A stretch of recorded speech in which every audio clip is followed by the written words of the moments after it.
the difference between baking and setting. So baking is when you see people get loads of their favourite powder. I'm using the Vitamin Babe, and they do a really thick layer. You see the makeup artists do this. Really, really thick. I mean, they even put it on with a brush, and you have a really, really, really thick layer of a translucent powder in this area.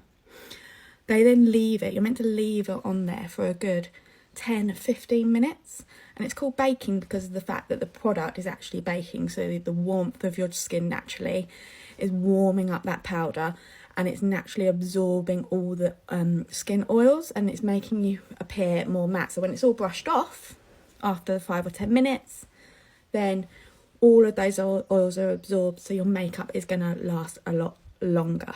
Okay, so that is what you do to bake. You do that if, say, you're going to a wedding, bridal makeup, you have an event or a party where you want your makeup to be flawless all evening, then I really, really suggest maybe just introducing this step. Setting is more maybe in between each stage, where you can do it with just lightly with your powder. Set the makeup where you want your powder to stay. Or a lot of the TikTokers in between their stages to make their makeup more seamless now, because that is the look to go for. To look like that you haven't got any makeup on, is just use a setting spray just to literally set the makeup. Sorry, I had to stop there. My daughter came in asking me something about Luca, the new kitten. Anyway, so yeah, setting is when you're basically setting the makeup that you've done. Maybe you want the areas to merge in before you put on more bronzer or more powder to make it look a lot more seamless.